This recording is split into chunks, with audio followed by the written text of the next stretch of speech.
Wahyu 16.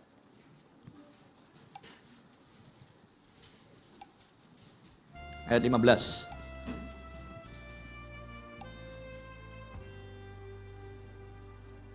Sesudah tampilnya, sesudah disebutkan di ayat yang ke-13, 14, tampilnya 3 roh najis, Trinitas modern.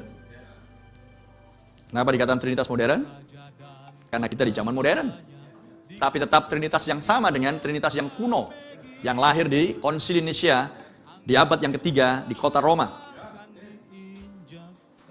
Dan ketiga roh najis ini mengadakan perbuatan-perbuatan yang ajaib seperti yang terjadi dituliskan di Matius 24. Mesias-mesias palsu, nabi-nabi yang palsu mengadakan tanda-tanda heran sekiranya mungkin menyesatkan orang pilihan. Sekiranya mungkin menyesatkan orang pilihan. Bisa disesatkan? Ya jawabannya tidak. Sekiranya mungkin, seandainya.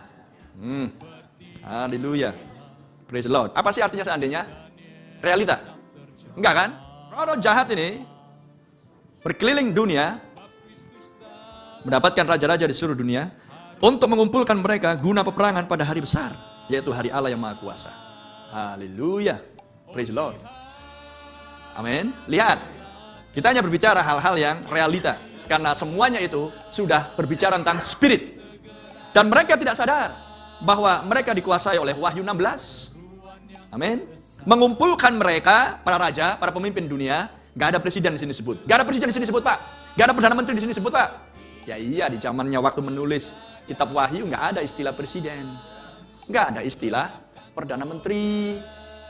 Gak mungkinlah Yohanes menuliskan mereka pergi mendapatkan perdana menteri, presiden.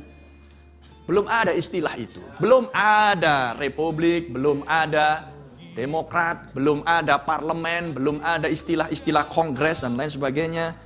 Amin. Demokrasi dan seterusnya. Bahkan belum ada juga komunisme, ya kan?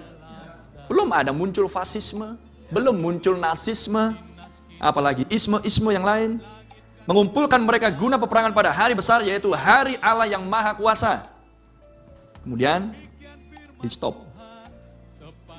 Sementara mereka sedang mengerjakan sesuatu, menyesatkan para pemimpin, untuk mengumpulkan mereka bagi perang dunia ketiga, celaka yang ketiga atau perang Harmagedon, di bawah sangkakala ketujuh, maka Tuhan katakan di ayat 15, lihatlah, aku datang seperti pencuri. Amin. Berbahagialah dia, diberkatilah dia, yang berjaga-jaga, dan yang memperhatikan pakaiannya. Tidakkah pengulangan di Wahyu 3 tadi? Karena di Wahyu 3 juga dikatakan, berjaga-jagalah, bertobatlah. Kalau tidak ia datang kepadamu seperti pencuri, yaitu mereka yang tidak mencemarkan pakaiannya yang putih. Amin. Dan sekarang di ayat 15 diulangi yang sama. Dan yang memperhatikan pakaiannya. Dan yang menjaga pakaiannya. Supaya ia jangan berjalan dengan telanjang dan jangan kelihatan kemaluannya. Jangan terlihat auratnya. Jangan terlihat dosamu. Dengan kata lain, dosamu harus lenyap. Amin. Dan dikatakan di sini, yang memperhatikan pakaiannya, supaya jangan berjalan dengan telanjang. Di zaman Laodikia ditawarkan oleh Tuhan, belilah daripadaku emas, belilah daripadaku minyak untuk melumas matamu, supaya kamu tidak buta, belilah daripadaku pakaian yang putih, supaya kamu tidak telanjang. Dan hal ini disisipkan sebelum ayat 16. Lalu ia mengumpulkan mereka di tempat yang dalam bahasa Ibrani disebut Harmagedon. Kalau misalkan kita buang ayat 15, seperti ini pembacaannya. Untuk mengumpulkan mereka guna peperangan pada hari besar, yaitu hari Allah yang Maha Kuasa. Lalu ia mengumpulkan mereka di tempat yang dalam bahasa Ibrani disebut Harmagedon.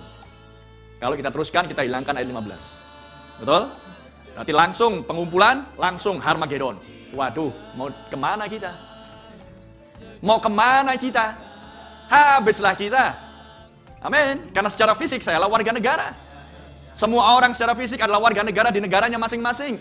Dan sekarang Trinitas modern, 3 roh najis ini menyesatkan para pemimpin dunia untuk dibawa langsung ke Harmagedon. Berarti saya dan saudara ya tersembelih juga lah. Gak ada kesempatan.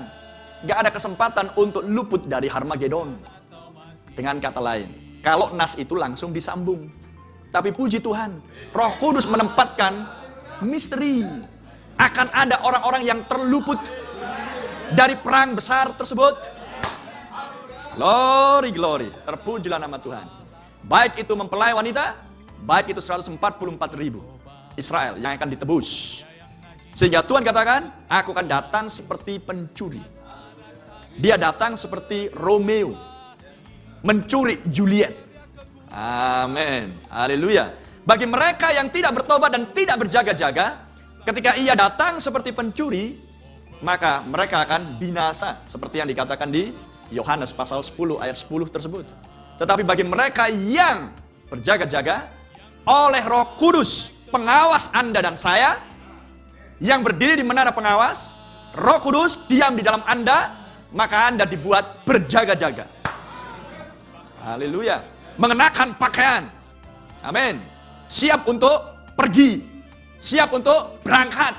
Seperti di Keluaran 12. Dan menjaga pakaianmu bersih. Menjaga kelakuanmu dan doktrinmu. Dan menjaga testimoni kesaksianmu sebagai anak Allah bersih di hadapan dunia. Haleluya. Dan memuliakan Bapa di sorga. Amin. Bahwa Anda adalah anak-anaknya. Anak-anak Bapa. Sebagai ranting-ranting yang sehat dan bagus. Untuk menghasilkan buah pada musimnya. Haleluya. Sebagai hamba-hamba yang setia. Mengerjakan apa yang ditugaskan oleh tuannya. Sehingga ketika Tuhan datang, dia mendapati hamba-hambanya setia bekerja. Amin. Terpujilah nama Tuhan. Anda kombinasikan nas-nas ini dengan nas-nas yang lain, Anda akan mendapati pengertian yang sama. Yesus akan datang yang kedua seperti pencuri. Amin. Barang siapa yang tidak berjaga-jaga oleh Roh Kudus, maka ia akan ketinggalan dan tidak masuk ke dalam pengangkatan. Karena sementara roh-roh yang najis ini, gereja yang palsu ini melobi negara-negara, para pemimpin, dan mereka terjebak, mereka tertipu, mereka terperdaya, dan mereka tidak sadar bahwa mereka sedang digiring dituntun ke pembantaian besar, ke sungai Kison, amin, yang tidak lainlah lembah Megido, amin, yang adalah Yoel pasal 3, masih ingat? Amin, karena Yoel pasal 2 bicara perang dunia kedua, Yoel 3 adalah perang dunia ketiga.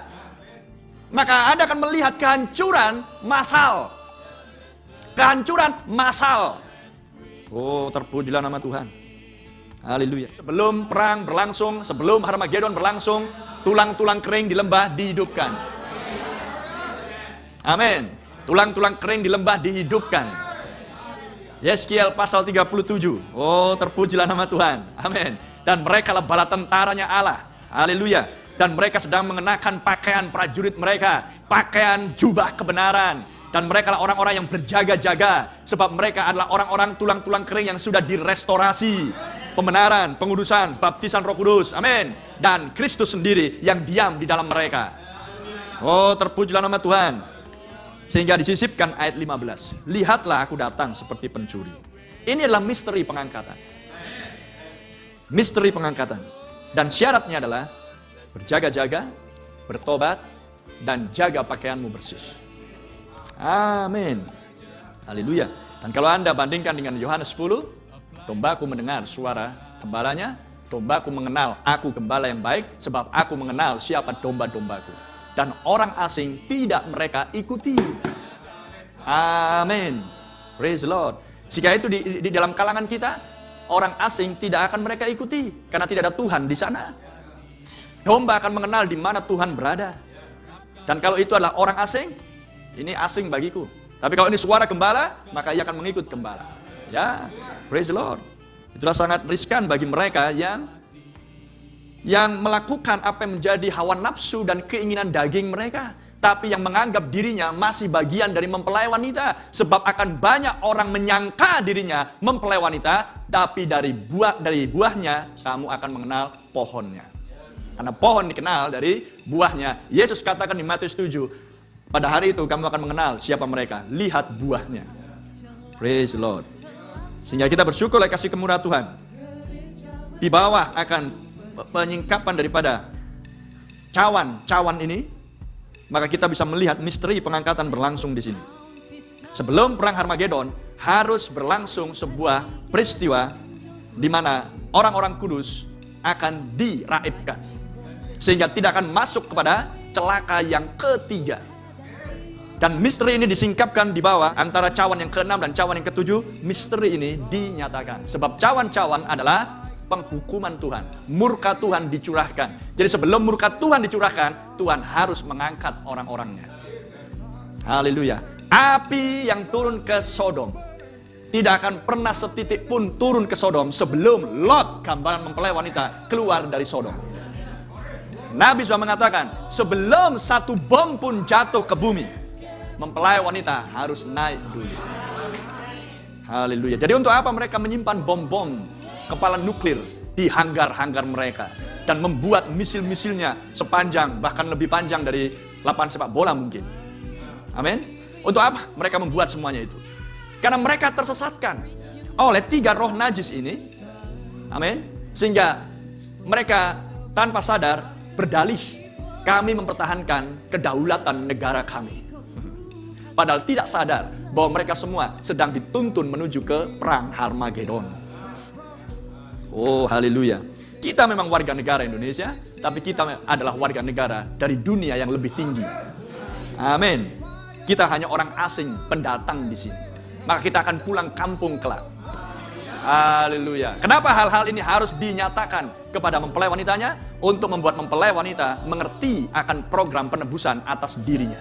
Karena yang memberitahukan semuanya ini adalah Sang Penebus. Haleluya. Dia sekarang menyatakan kepada mempelai wanitanya pesan kasih karunia, pesan persiapan, amin, pesan kemurahan hati, mercy, amin, pendamaian, juga peringatan. Tapi tidak akan lama lagi dia akan menyatakan pesan murka dan penghakiman. Jadi sementara pesan ini yang kita dengar dan kita nikmati adalah pesan kasih karunia, pesan kasih, pesan pembebasan, sebuah peringatan, pesan persiapan, nikmati itu. Kerjakan itu. Itulah pakaianmu yang menyelubungi dirimu, yang membuat Anda berjaga-jaga. Tapi jika kita gagal, maka pesan itu akan berubah menjadi pesan murka dan penghakiman. Mercy or judgment. Rahmat, pendamaian, atau penghakiman. Sekarang pendamaian masih tersedia.